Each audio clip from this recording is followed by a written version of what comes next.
My name is Moises Guevara, and I was born in September the 3rd, 1925, in Mesilla, New Mexico. My mother died in 1933, so I grew up with my father and my brothers.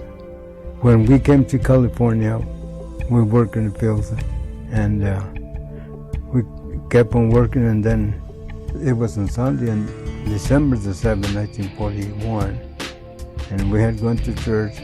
And after we came back from church, we went jackrabbit hunting, and when we came back, that's when my father told us, hey, they just bombed Pearl Harbor, and the United States is going to be in this war with Japan.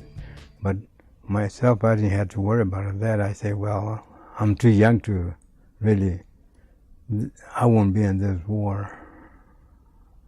They sent me a draft notice. I had to report to the draft office to be drafted. Then I was drafted, and then from there they sent me to Fort Bragg, North Carolina for my basic training, field artillery basic training. I stayed there until I finished my basic training, and then that's when my father received a letter from President Roosevelt letting him know that my brother has been killed in the Philippines. He was my hero. He was my oldest brother. He was a boxer. If I would get in trouble, he would be there to fight for me.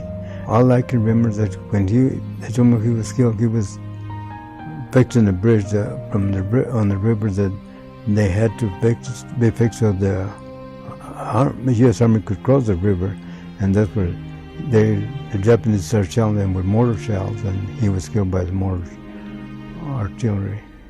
And about almost around 8 o'clock, I know it was in the evening, it was still not dark, and boy, they told that they had dropped the atomic bomb in Japan, and everybody was real happy, going crazy, firing rifles on the air.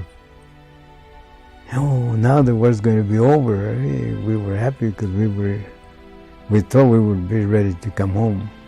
But it took me a year to get home after that, almost a year, before I was really sent home. After the war, and then I came to Manila, and I asked to see where he was buried. And they told me where he was buried, so I went to the National Cemetery in Manila and found his grave. And I went to see his grave there. My friend and I went to see his grave.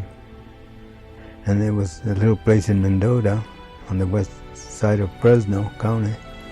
And my relatives of my wife had a restaurant, and she was working in the restaurant. That's where I met her, when she was a waitress in the restaurant. Well, then we got married, then we moved here to Tulare, and I was working with a company manufacturing towers. And then I joined the MVets, and they asked me to join the color guard. And what we do in the color guard, we'd go, and for every veteran, I feel that every veteran deserves a military funeral, so we'd go and fire the rifles, play taps, fold the flag, and present the flag to the next of kin, the wife or the daughter or the son or sister, whoever wants the flag, we present the flag to him. No, I'm glad and that I was able to serve and do my duty for my country. I feel real proud to have been drafted and served in the armed forces, which it was an honor to be. And then I feel now that what I'm doing for my fellow veterans, I feel real reward just for doing that to any veteran that dies. I feel that every veteran deserves a military funeral with all the military honors, because every veteran that deserves that.